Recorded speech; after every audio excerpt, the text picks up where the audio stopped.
Hello friends. Today we're talking about being a hot mess mom. You know what that looks like. Your hair's a mess, you're scattered, the house is overrun with stuff, you can't get things together, your mind isn't organized, and it's just actually a picture of a person who has ADD or ADHD or is extremely sidetracked because of some other reason, and you don't have a plan. That's all that is. So we're going to start using our planner. This is our tool. Our planner is our tool. It doesn't have to be this particular planner. This is an Erin Condren planner, but you can use any planner you want.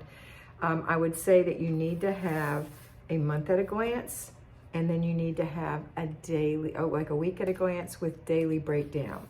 So this is an example of a week at a glance with daily breakdown. Hold on. Okay, that's an example.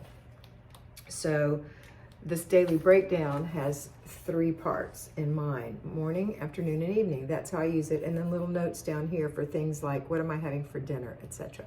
So a planner of some sort. I particularly like this Erin Condren planner. This particular style of planner I've used for years and years, and I love it. But you have to find out what works best for you.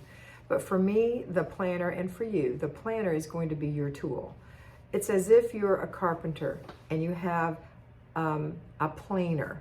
You know, a planer, that's something that makes things that are crooked and bumpy straight and flat, and they run it over the wood.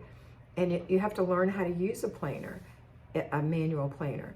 And once you learn and you've got that down, that means that you're a talented carpenter and that is your cherished tool. It doesn't mean that they can now throw the planer away and plane with sandpaper. They're not going to get the same results no matter how talented they are. They're going to have to use their planner. Just like you are not going to get the same results no matter how much you've used your planner in the past if you don't continue to use a planner. Some of you are happier with a planner online. Most of you need the tactile version, the physical version of a planner. So when you have your planner, what do you put in your planner? You put in the routines that we need to do every day. There are some routines. We do routines in the morning. We do routines after dinner. We do routines before bed. These little routines are in here. We do clutter checks. That's a routine. We do laundry. That's a routine. We go through paper. That's a routine. Those little routines get put in there, and slowly but surely you turn into not so much of a hot mess. Once you get your zones in, then you'll start getting the clutter streamlined in your home. And then once you've got that under control, you're going to be able to deep clean in your home in little bits so that you never ever again have to have a 6-hour marathon to clean and declutter something. You're going to just be doing little 15-minute units throughout the week if you're an at-home homemaker, or on Saturday for an hour to get your house clean. And it's going to stay clean like it's been spring cleaned. So even though you're going to watch videos every quarter online about people doing special cleaning, fall cleaning, winter cleaning, spring cleaning, especially, you'll see loads of videos on that when the time comes. You have to know that that's not going to suit you. This is what suits you, working a little bit along until your house is streamlined. I have hundreds and hundreds of clients who can attest to the fact that their house is now streamlined. They never would have believed it, but it is, and they're no longer a hot mess mom. The other part of our story is a third part, and that is the part where we do our basic weekly plan. The things that we need to get done every week on a certain day. So for example, if you're an at-home mom, on Mondays you're going to do your home blessing hour, your weekly home blessing hour, where we work for an hour in our home in 6 different areas to get it done in 10-minute increments, and your house looks and feels so much better, and so do you. We also have a day where we have a free day. That's important for you, that you have a free day. There's a day where we have planning and desk day. That's very important to get this planner of yours planned in for the next week. You get your meals in there, you get everything that you need in there. What you're going to be doing in your home, that's going to be in your planner. And then we have an errand day where we run our errands. We don't run errands all day, every day. We run errands once a week. And then we have a day where we clean our car out. Just make sure it's not full of kids' toys and crackers or our own stuff.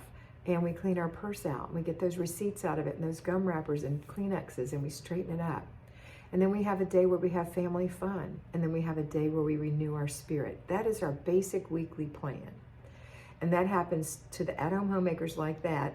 On the payroll homemakers, we have a little bit different version where we do the weekly home blessing hour Saturday morning. And then we do those other things throughout the week in different ways. And you can watch my payroll video on Saturdays at 10 a.m. Eastern. And I will give you the next week's plan and exactly how to do it if you're a payroll homemaker, because you're still a homemaker. Okay, so once we've got I call this the 3-layer cake. It's 3 layers. You've got a layer of zones, you've got a layer of basic weekly plan, you've got a layer of routines. The routines are the bedrock. That happens every day or almost every day. You're not going to do laundry every single day. You're not going to do paper every single day, but you're going to be doing everything else every single day, like breathing. And once you do it enough, it's going to be like flushing the toilet. I know that's a gross example, but it's the best example I can give. You don't think, should I flush the toilet? Maybe I'll just wait and flush the toilet later. No, you just flush the toilet. It takes a few seconds. And that's the way it's going to be to get your routines done. You're just going to do them. And then you're going to look back one day and say, did I make the bed? Oh yeah, I don't remember doing that, because it's a habit. Okay, so if you want to stop being a hot mess mom, if that's not something you enjoy being, and I can't imagine anyone really enjoying that, although I do hear people bragging about their children being a hot mess or themselves being a hot mess, I really don't think that's something they're really embracing. I think it's a way to laugh at themselves and not feel so bad about themselves, but it's not a really comfortable, peaceful place to be. And it doesn't, and you can't keep doing that year after year. You'll burn your little self out. So today I want you to stop being a hot mess mom.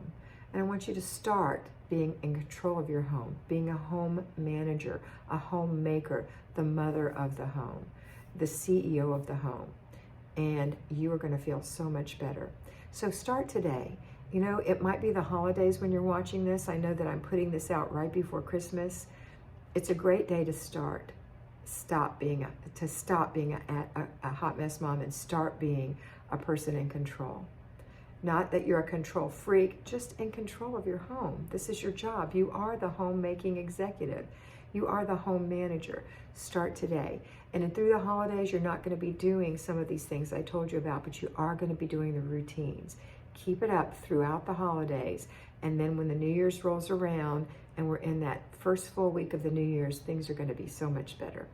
All right, that's it for today. I hope you have a wonderful day, a wonderful holiday, and I hope you always remember that you are beautiful. So be beautiful.